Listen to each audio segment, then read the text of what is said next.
and Chuck Schumer, who is the head of the Democratic Party, now also getting in on that and pushing Joe Biden privately to take a step down as well. And that Chuck Schumer forcefully made the case that it would be better for Biden, better for the Democratic Party, and better for the country if he were to bow out of the race. A few moments later. You have faced calls from outside groups, even members of your own party, to step aside. Okay, Jonathan, thanks. Wait, I got one more.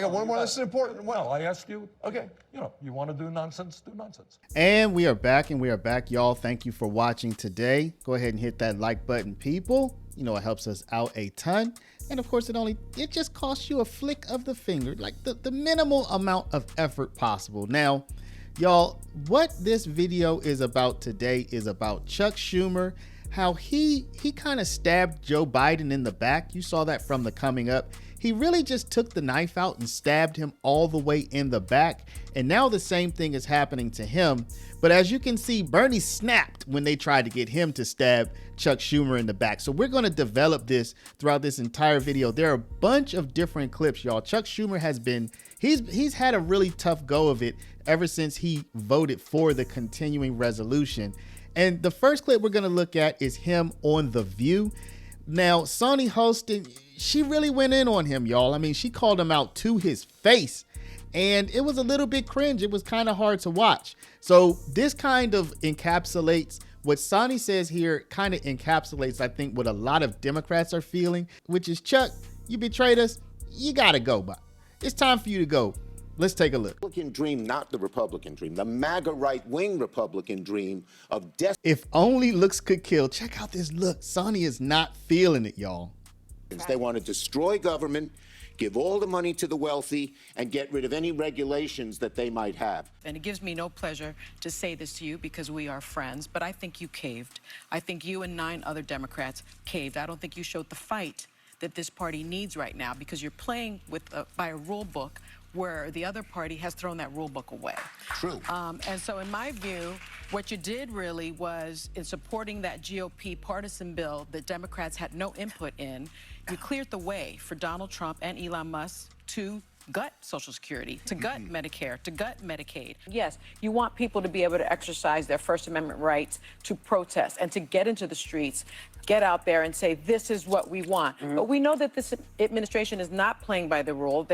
They're certainly not playing by the Constitution, and people are now being arrested for exercising their constitutional rights. So you do need a leader, but you need a leader with fight. I've said it over and over again. This is not about being a resistance party. That's very passive. This is about being an opposition party, which is an action. That's very, very active. So you can see here that Holston is saying, look, in no uncertain terms, she's saying, look, Chuck, you're just not the guy. You're not the one who can handle this moment. You're not the one for us. But she's not alone, y'all. There have been many Democratic leaders and people on the Democratic side who have, what's interesting is they aren't just coming out and straight up saying it. They're using this veiled language, but you have this sense that behind the scenes, like Chuck Schumer moved against Joe Biden, you have this sense that they're moving against him behind the scenes as well. Well, speaking of new generations, the Senate Democratic leader, Chuck Schumer, who, of course, you're referring to the fact that he voted to keep the government running, and there's a lot of anger about that. Do you think that he should be primaried? Should Alexandria Ocasio-Cortez, who is very much a part of the new Democratic generation, should she challenge him in New York? Well, that's really her decision. I will say that there were a lot of people at the Democratic retreat who had encouraged her. I want to move on, but I know you said it's AOC's choice to make. Of course it is. You haven't talked to her about it, but it sounds like, well, you tell me, would you encourage her to take a look at it? She's perfectly capable of making the decision. She's got so many options. She's got an incredible future. It's really her decision. But, all I could say is there's real anger, and there would be a lot of support for her if she decided to do it. So now Democrats are doing the same thing to Schumer that Schumer did to Biden not even a year ago. They're kind of talking about it behind closed doors, but then out in public, they won't really state their true opinion. You know, the politician-y type of thing to do. Remember how he did Biden? And Chuck Schumer, who is the head of the Democratic Party and, of course, the most senior person in the Senate, in the democratically controlled Senate, they are both now also getting in on that and pushing Joe Biden privately to take a step down as well. As for that meeting in Rehoboth, Delaware, I am told that this was a one-on-one meeting, just the Senate leader and the president, and that Chuck Schumer forcefully made the case that it would be better for Biden, better for the Democratic Party, and better for the country if he were to bow out of the race. A few moments later. Because of your decision, Leader Schumer, last week to clear the way to pass a Republican funding bill and avoid a government shutdown, you have faced calls from outside groups, even members of your own party, to step aside as minority leader. When asked about your future to town hall, Senator Michael Bennet said, quote, "It's important for people to know when it's time to go." Leader Schumer, are you feeling pressure to step down? Look, I'm not stepping down. And let me just say this, Kristen. I knew when I cast my vote against the government shutdown that there'd be a lot of controversy, and there was. But let me tell you and your audience why I did it, why I felt it was so important. The CR was certainly bad, you know, the continuing resolution, but a shutdown would be 15 or 20 times worse. So this reporter tried to get Bernie Sanders to weigh in on the kick Chuck Schumer out, all of that talk. He tried to get Bernie caught up. And as you're going to see in a moment, Bernie was like, nah, I'm not going for that, buddy. Because you know Bernie, he's on this barnstorming world tour with AOC. And AOC is the person that many Democrats are hoping will challenge Chuck Schumer, I think in 4 years, for his Senate seat. Bernie wasn't going for that. But y'all, first take a look at this clip. Previously, I asked the question, what Democrats want somebody to fight, right? What does that fight constitute? Like, what do they actually want someone to do? Let's take a look at Bernie's answer to that question. Then we'll get to what Bernie said about the Chuck Schumer situation. Well, I hear you telling people out there, fight back. What do you mean, though? How do they fight back? Well, it's the question. We're working on it right now. But I think, first of all, coming here and showing the world that Americans are not going to sit back and take what Trump is doing is a good step forward. But obviously, what we need to do is what neither political party is capable of doing right now. And that is develop a strong grassroots movement prepared to run candidates, prepared to stand up and question candidates, demand responsibility from their elected officials to stand with working families and not just the 1%. Republicans control the House, they've controlled the White House, they control the Senate. So what realistically can be done? Well, for major pieces of legislation, you still need 60 votes in the Senate. And let's be clear, I mean, we have picked many of the spots that I've gone to in Wisconsin, in Iowa, in Michigan.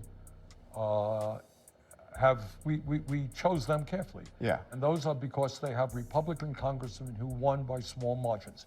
Right now, I don't know what the number is. I think if 2 or 3 Republicans out of 200 and whatever it is, 18 or whatever they got, choose not to support giving tax breaks to billionaires and cutting Medicaid and education, we can defeat this big supplemental bill, the beautiful bill that Trump wants to see passed. So right now, what we're trying to do is put pressure on those congressional districts, demand that Republican Congress people sit down and talk to their constituents and explain why they think it's a good idea to give $1 trillion in tax breaks to the 1% and cut veterans programs, cut Medicaid, cut Social Security, cut education. So basically, the Democrats want somebody to fight, but they really don't know what that means. That's why they're out here burning Teslas, y'all. That's what I said in the last video. I do not condone that. I don't think that's cool. In fact, I repudiate it. But what I'm trying to do is analyze. They want somebody to fight for them. The Democrats literally have no idea what that means. I'm talking about the political leadership. They don't know how to fight. They don't know how to counter Donald Trump. They don't know what to do. So the average man, and maybe there might be some paid interests out there, but what they decide is they're just going to take it out on Elon Musk and try to damage him, right? So anyway, y'all, let's get into what Bernie Sanders said about the Chuck Schumer situation as this reporter tried to get him caught up. You said that the passage of this bill, the continuing resolution, was a absolute failure of Democratic leadership. Who are you talking about? Well, Schumer is the leader of the party, and it should not have happened, period. No question about it. But, you know, when we talk about Democratic leadership, we're talking about the Democratic Party in general. You know, so look, there's been nobody more critical of Chuck Schumer than I have been. And not just on this thing. But the bottom line is not just Chuck Schumer. It's not just Chuck Schumer.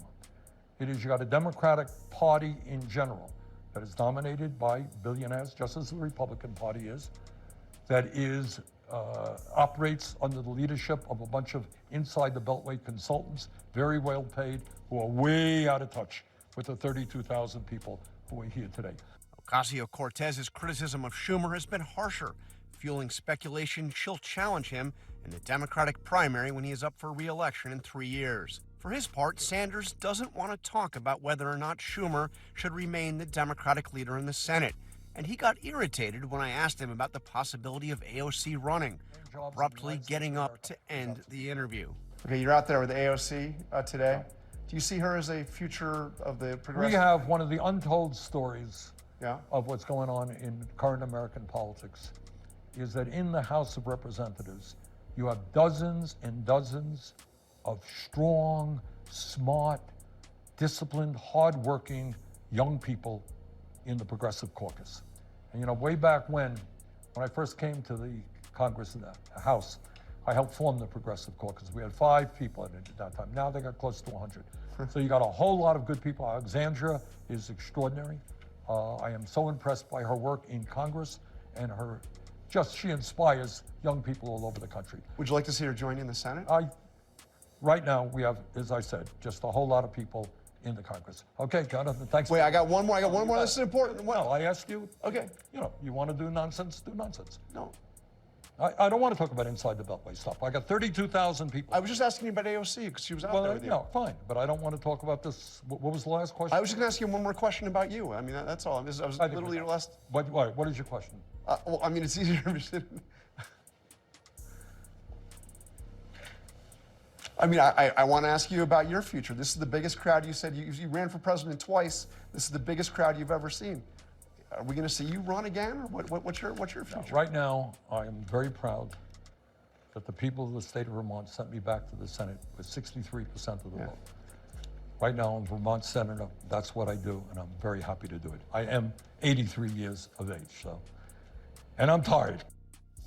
So the question from today's video is, do you think Chuck Schumer survives as leader? Do you think that the Democrats are going to kick him out? If Joe Biden's situation is if it's instructive at all, Chuck Schumer's days as leader in the party they're numbered, y'all. But I do think that Chuck might have a way to redeem himself because frankly, there is nobody to take his place. That's one.